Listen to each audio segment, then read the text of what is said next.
আসসালামু আলাইকুম সম্মানিত ভিউয়ার্স, আশা করি সকলেই ভালো আছেন। আল্লাহ তাআলার অশেষ রহমতে আমিও অনেক ভালো আছি।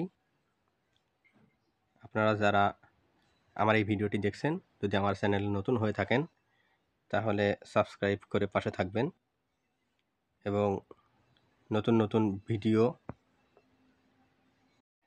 আপনাদের মাঝে দেওয়ার চেষ্টা করব।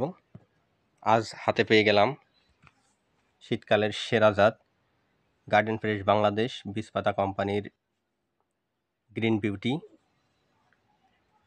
আপনারা যারা রমজান টার্গেটে শশা চাষ করতে চাচ্ছেন তারা এই জাতটি রোপণ করতে পারেন। জাতটি মার্কেটে ছিল না, আমার মতো অনেকেই হয়তোবা এই জাতের অপেক্ষায় ছিল, এখন মার্কেটে আসছে। আপনারা যারা সংগ্রহ করেন নাই তারা সংগ্রহ করে নিতে পারেন এবং রমজান টার্গেটে এই জাতটি রোপণ করতে পারেন। গ্রিন বিউটির সাইজ অনেক সুন্দর এবং ওজন 250 থেকে 300 গ্রাম পর্যন্ত হয়ে থাকে। গাঢ় সবুজ, প্রতি গিটে গিটে শশা ধরে, একদম গোড়া থেকে শশা দেখা যায়। আপনারা যারা গত বছর হয়তোবা আপনারা অনেকেই দেখছেন যে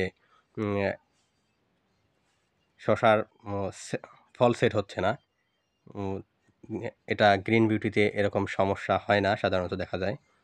গ্রিন বিউটি ফল সেট হয় খুব সহজে এবং প্রতি গিটে গিটে ফল থাকে। প্রতি গাছ থেকে প্রায় 3 থেকে 4 কেজি ফল সংগ্রহ করা যায়। আপনারা যারা শীতকালে শশা রোপণ করবেন তারা এই শশাটা রোপণ করতে পারেন। আপনারা হয়তো অনেকেই মনে করতে পারেন যে আমি গ্রিন বিউটির মার্কেটিং করতেছি, কিন্তু বিষয়টা এরকম নয়। আমি একজন কৃষক, আমি আমার অভিজ্ঞতা থেকে বলতেছি গ্রিন বিউটি অনেক ভালো ফলন হয়। এখানে জমি প্রস্তুত করা হয়ে গেছে, এটা মালচিং ছাড়া চাষ করা হবে। অবশ্য শীতকালে মালচিং ছাড়া চাষ করলে ফলন আশানুরূপ হয় না। আপনাদের একটা কথা বলতে চাই, আপনারা শীতকালে শশা চাষ করলে অবশ্যই মালচিং পেপারটা ব্যবহার করবেন।